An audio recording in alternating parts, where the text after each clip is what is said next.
Hello student, एक NCERT का question solve करते हैं। 12th की फिजिक्स का इलेक्ट्रिक चार्ज और फील्ड का जो एक्सरसाइज है ना पीछे दी गई है उसका एक सवाल है। ठीक है, देखो क्या सवाल है। Four point charge Q A Q B Q C and Q D are located at the corner of a square ABCD of side 10 cm, what is the force on a charge of 1 microcoulomb placed at the center of the square। ठीक है भाई, square बनाते हैं। जैसे देखो ये square है, यहाँ पर रखा गया बेटा, यहीं से स्टार्ट करते हैं। ठीक है, मान लो ए बी सी डी, ये कंटिन्यूस रखा गया। ए पे क्या रखा गया 2 माइक्रोकूलम, यहाँ पर रखा गया -5 माइक्रोकूलम। ठीक है, सी पर कितना रखा गया 2 माइक्रोकूलम और डी पर रखा गया है -5 माइक्रोकूलम। ठीक है, इसके बाद इन्होंने क्या करा है कि सेंटर पर रखा है 1 माइक्रोकूलम चार्ज और बोला है कि इसके ऊपर नेट फोर्स कितना लगेगा। ठीक है भाई, तो 1 कहां पर रखा गया सेंटर पर, तो हर एक चार्ज है वो सेंटर के ऊपर कुछ ना कुछ फोर्स लगाएगा। जो सेंटर के ऊपर जो चार्ज रखा है उसके ऊपर फोर्स लगाएगा जो इसके चारों तरफ जो चार्ज रखे गए।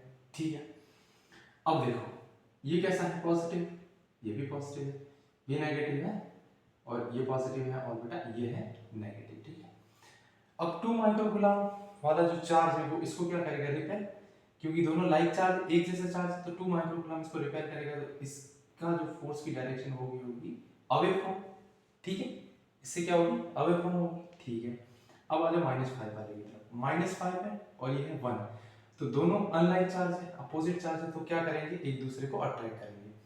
तो बी की तरफ मतलब बी पे जो चार्ज है वो उसको क्या करेगा अट्रैक्ट करेगा, तो फोर्स की डायरेक्शन क्या होगी टुवर्ड द बी। ठीक है, एक ही डायरेक्शन होगी। अब 2 वाले का फिर से सी पे जो रखा है, इसकी और इसकी प्रॉपर्टी क्या है, मतलब दोनों क्या है लाइक चार्ज है, लाइक चार्ज है तो दोनों एक दूसरे को क्या करेंगे बेटा रिपेल करेंगे। तो 2 माइक्रोकूलम वाला जो चार्ज है इसको रिपेल करेगा तो वो फोर्स की डायरेक्शन होगी अवे फ्रॉम। ठीक है, अब आओ -5 वाले की तरफ। -5 वाला 1 माइक्रोकूलम को क्या करेगा अट्रैक्ट करेगा क्योंकि दोनों अनलाइक चार्ज है। ठीक है, तो ये क्या करेगा इसको अट्रैक्ट करेगा। अब देखो, अब जो सेंटर पर चार्ज रखा है उसकी ए बी सी और डी से डिस्टेंस भी सेम है और चार्ज देख लो ये वाला, इसकी वजह से जो फोर्स होगा वो कितना आएगा बेटा F is k q1 q2 upon r square, और c की वजह से कितना आएगा F a F c, c की वजह से भाई वही k q1 q2 upon r square. Distance भी सेम है, चार्ज की प्रॉपर्टी है, चार्ज की वैल्यू भी सेम है, तो दोनों और दोनों एक दूसरे के अपोजिट है, दोनों एक दूसरे को क्या कर देंगे बेटा कैंसिल आउट कर देंगे।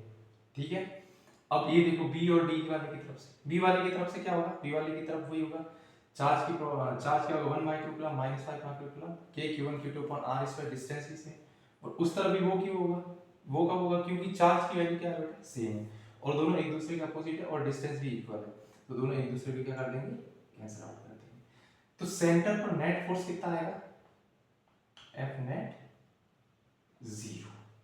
ठीक है, डायरेक्शन से ये दो डायरेक्शन एक दूसरे के अपोजिट और वैल्यू इक्वल होने की वजह से एक दूसरे को फोर्स कैंसिल कर देंगे और F नेट सेंटर पर कितना आएगा 0 आएगा।